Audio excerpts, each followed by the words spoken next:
JBN, we keep you informed. I am Michelle Jones, and in the news, assault rifle seized in Egypt Gardens, Westmoreland. A team of officers assigned to the Westmoreland Police Division seized an M16 assault rifle during an operation in Egypt Gardens, Little London, last night. Reports from the Savlamar Police are that about 9:40 p.m., lawmen were in the area when a premises was searched and the firearm found. No one was arrested in relation to the seizure. Police rescue a robber being beaten by angry residents in Portland. A thief who was rescued by the police from being severely beaten by a mob is to face the court soon, the police said. The Port Antonio police moved swiftly Tuesday to rescue the man after he allegedly snatched a bag containing money from a businesswoman along Blake Street, Port Antonio.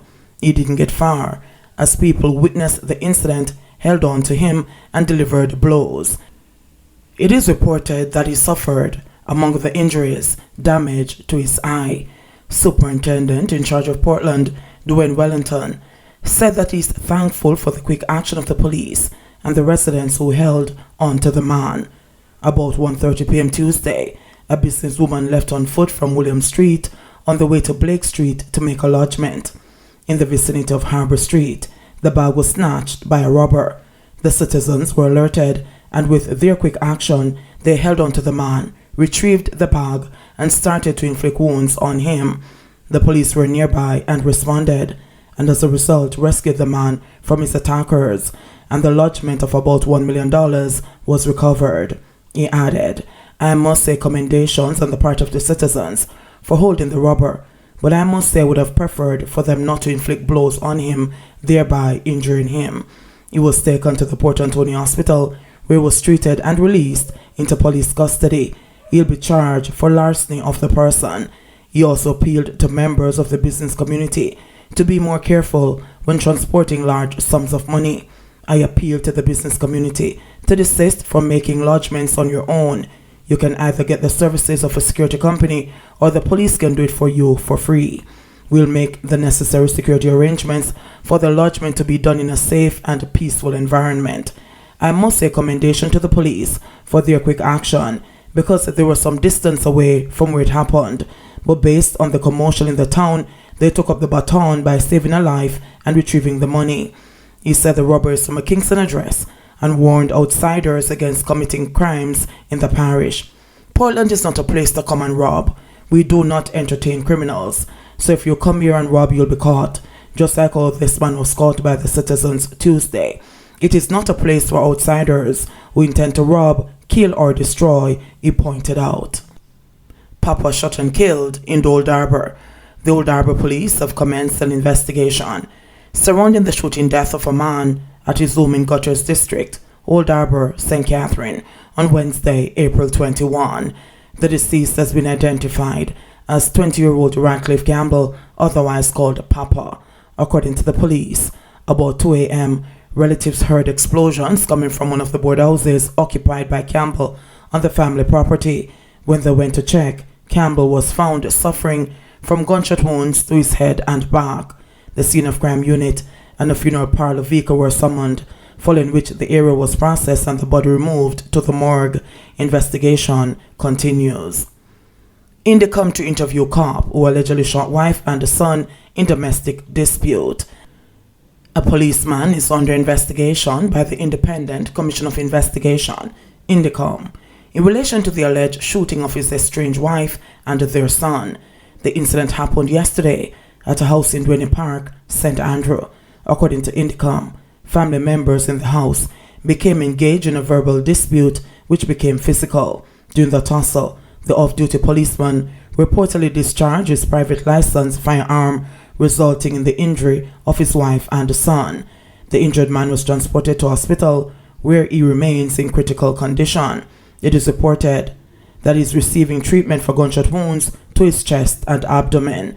The injured woman received a graze to her leg and was treated and discharged. Indicom says his forensic team processed the scene and a 9mm spent casing was recovered. The oversight body says the policeman's private gun was seized, photographed, boxed, and sealed for testing at the government forensic lab. According to Indicom, the cop declined to provide an initial account at the scene and was served with a notice to visit the commission today for an interview. It says other family members are also to be interviewed at the earliest opportunity. Witnesses to the incident are being asked to contact Indicom's head office at 876-968-8875 or 876-968-1932 or send information via WhatsApp at 876-553-5555. Prisoner who disarmed shot policeman pleads guilty. The prisoner, who escaped custody after disarming and shooting a policeman at the National Chest Hospital in St. Andrew, yesterday pleaded guilty in the gun court under a plea deal and is to be sentenced on June 18. Ricardo Richards, otherwise called Kaka, 31, who was recaptured a week after his escape on March 12, will be sentenced on charges of robbery with aggravation, illegal possession of firearm, and wounding with intent. He was also charged with escaping custody, illegal possession of ammunition, and assault occasioning grievous bodily harm, but those offenses were withdrawn under the plea deal.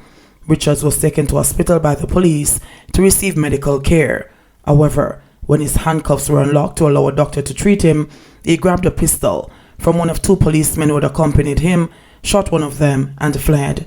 But he was later recaptured after he was found at a guest house in St. Andrew. Before the incident, Richards had been in police custody, awaiting trial on charges of illegal possession of firearm and ammunition and shooting with intent. He is to return to court on May 17 to answer those charges. Attorney at law Ernest Davis is representing Richards. Traumatized. Death threats against nurse who vaccinated Michael Sharp. Death threats have reportedly been issued to the nurse who administered the AstraZeneca vaccine to veteran journalist Michael Sharp, who died on Tuesday, April 20. The healthcare worker has reportedly been left traumatized as a result of the threats. Sharp, who underwent heart surgery in 2020, received his first dose of the vaccine on March 14 and reportedly developed COVID-19 symptoms days later. He was admitted to hospital on March 24 and died nearly a month later. President of the Nurses Association of Jamaica, NAJ, Patsy Edwards Henry, speaking on TVG on Wednesday, confirmed that the nurse has been receiving death threats, which she said intensified since Sharp passed away on Tuesday morning. Edwards Henry said the threats had been on and off since Sharp's admission to hospital in March, with those threatening the nurse blaming his hospitalization on the vaccine. Since Tuesday, when news came of his passing, these threats became more threatening and more dangerous than the life of the nurse who administered the injection, said the NAJ president. The nurse has reportedly been bombarded with text messages, and Edwards Henry said it is uncertain how persons got her phone number, but they have been calling and accusing her of causing Sharp's death. According to Edwards Henry, the nurse, who was merely carrying out her duties, is now a broken woman. She is crushed emotionally. She is demotivated. She feels as if all her work that she has done is all for naught, said the NAJ president. Edwards Henry said the nurse was on the verge of tears when she spoke with her on Tuesday. Meanwhile, Chief Medical Officer Dr. Jacqueline Biseso McKenzie, who was speaking on radio on Tuesday, sought to dispel talk that the vaccine was responsible for Sharp's death. She said it was more likely that the journalist died from complications related to COVID-19, but noted that the official cause of death is not known at this time. The CMO said Sharp's medical report suggests that he presented with symptoms of COVID-19, which later worsened, resulting in him being hospitalized. In the meantime, the Minister of Health and Wellness, Dr. Christopher Tufton, is urging members of the public to desist from spreading false information and verbally attacking healthcare workers who he said have done their jobs with distinction. In this era of social media, it is very easy for persons to receive false information and then to disseminate this information without checking the accuracy of the information received. I wish to warn those persons who are involved in these types of miscreant behaviors to cease and desist. We are all entitled to our opinions and views, but we are not entitled to abuse others who share other viewpoints and especially in the conduct of their lawful duties, said Tufton as he addressed the House of Representatives on Wednesday. 165 new COVID cases, 7 deaths. The country recorded 165 new COVID-19 cases in the last 24 hours and 7 deaths, bringing the overall total to 44,502 and the death toll to 751. The deaths include a 67-year-old woman from St. James, an 80-year-old woman from Westmoreland, a 69-year-old man from St. Catherine, a 60-year-old man from St. Mary, and 3 men from Kingston and St. Andrew, a 65-year-old, a 73-year-old, and a 64-year-old. The new cases were recorded in Clarendon, 5, Hanover 2, Kingston and St. Andrew 53, Manchester 9, St. Anne 12, St. Catherine 34, St. Elizabeth 12, St. James 15, St. Mary 4, St. Thomas 8, Trelawney 1, and Westmoreland 10. There were 1,624 total tests conducted. Meanwhile, 100 patients have recovered for a total of 20,170. JBN, we keep you informed. Please remember to subscribe, like, share, leave us a comment, and click the notification bell to receive our daily news items.